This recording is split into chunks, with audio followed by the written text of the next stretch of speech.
So thank you for the opportunity to speak to you today about our learner participation in educational settings resource and guidance, and hopefully you'll know a little bit more about it when I finish speaking today. Like Gail, I was very impressed when I was going around, particularly when I went to the ladies' toilet and it said Article 16, the right to privacy. So certainly it does seem to be a theme that permeates throughout this school and hopefully throughout the local authority and the country. So I'm here to speak a little bit about learner participation in educational settings. Oops, went too quick in the clicker. Some of you will have already be aware of this piece of research that was carried out and commissioned by the Children and Young People's Commissioner in Scotland in partnership with the University of Stirling, how young people's participation in schools supports attainment and achievement.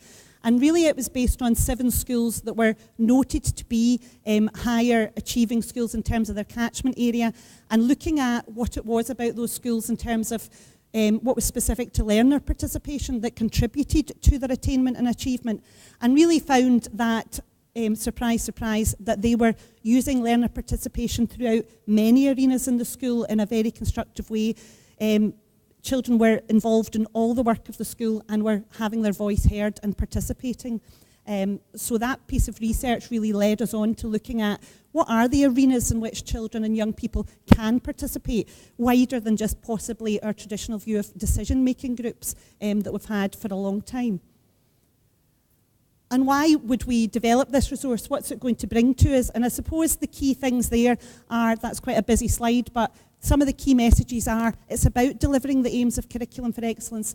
Children need to have skills, knowledge, capabilities, attributes to really help them to develop life in the 21st century. This is a fast-changing world, so they need to be able to participate, have their views heard, and be actively involved in all that they do. It supports, we've mentioned this many times already, the United Nations Convention on the Rights of the Child, and if for no other reason you do it, then that aspect should be at the forefront of why we're doing this. And we also look in our guidance at the research, if schools need to know the impact that this will have. There's clear research that outlines that it can have an impact on relationships within schools, on learning and teaching, on attainment, achievement, on the culture and ethos of schools, and on the life skills of the young people in the school.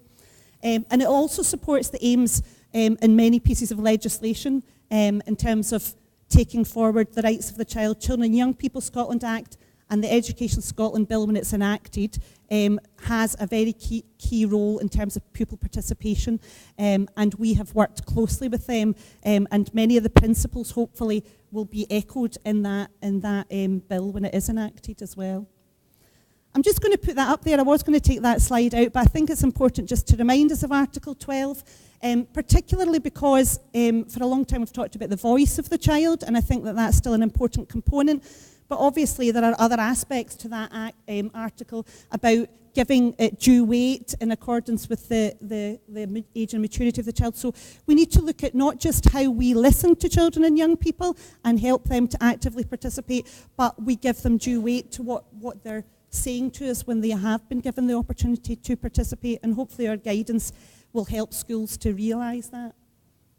So obviously Gail showed you a copy of the document. I'll just show you it again in case you didn't see it very quickly. So it looks like that, and the visual aspect of it is a very important component of it. We want it to be a user-friendly and accessible document for people to use. It is quite brief, so hopefully you would be able to have a look at it and kind of take in some of the key messages quite quickly, although we have some support documents that go along with it. We've already mentioned that it was developed in a partnership with Stirling University, but also that we worked with key stakeholders, children and young people, and we've had a pilot with a number of early years primary and secondary school settings who enhanced it really for us and helped us to highlight some of the support materials that might be useful to incorporate as well. Oops. So what does it provide? Just a quick overview. It provides a definition of learner participation, which I think is important because we've had lots of different terminology around participation, and that can sometimes be a bit confusing. So hopefully that definition will help clarify that. There are some principles around it, the benefits and the rationale for why you would use it. As I said, the rights are obviously in there, but you may have other reasons in your context that you might want to use this. There are 4 clear arenas of participation, which are probably a new concept, so I'll mention those as well. We have some video case studies, film case studies for the children and young people, and those exemplify some of those arenas. And we have some support materials that go alongside it that will be on our National Improvement Hub alongside it. That's the definition. I'll let you read that. Hopefully you'll agree with it, because that may be the first time that many of you will have seen it.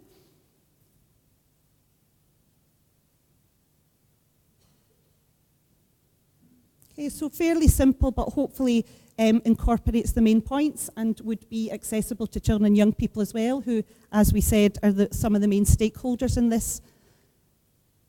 And those are some of the principles, and as I said, they're also outlined in the pupil participation aspect of the Education Scotland Bill, because we work closely with them.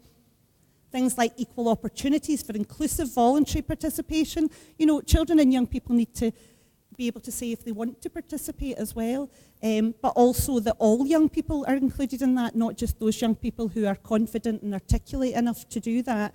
Respect for children and young people's rights and their differences, that they have an equal right to have a say in matters that affect them. The transparency and accountability, letting young people know that they may participate in this process. We won't always be able to take those outcomes forward, but that would be the same for adults as well. And this intergenerational power sharing is a key aspect to that, and there's lots of research around that Stirling University and our colleagues there, I'm sure, would be happy to share with you.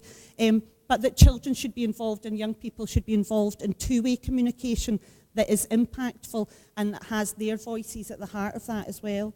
And there's relevance of content, purpose and outcome, that there is some outcome to this, that children and young people know what that outcome might be. And that's our 4 arenas. They've gone through various iterations in terms of the kind of titles that we've given them, but you'll see that there's some links there with Curriculum for Excellence as well. So learning, teaching and assessment, that was already mentioned. You know that children and young people should be given the opportunity to say what's happening in lessons, the pacing, the content, all of those things. Opportunities for personal achievement. Children and young people can have a voice in what they want to do in terms of volunteering, trips from school, all of those aspects. Decision-making groups we're possibly more familiar with, but taking that wider, not just pupil councils, equal councils, but looking at different forms of groups that you can use to capture the young people's voices in all areas. And in the wider community, and we're talking about the local community, the national community, and the international community, because children and young people can have an impact on all of those arenas. And we mentioned the materials and links to support you. That's just a flavour of them there, but hopefully by now, today, we should have those resources up in the hub for you to go in and look at. So the learner participation resource itself, the 7 golden rules, we're working closely with the Children and Young People's Commissioner, so those golden rules are already out there, so hopefully you can link that in with our guidance. We've got an implementation framework to help guide you to take this forward, a readiness checklist to maybe look at, well, where are we in terms of taking this forward? We've got a nice PowerPoint that introduces the guidance, and as I said, the film case studies, which I'll mention again in a little minute, a participation mapping tool that's about self-evaluation around participation, and some links to some other models and some key links on the side there. That's just a little screenshot of some of our videos. We worked with a number of secondaries, primaries and early year settings.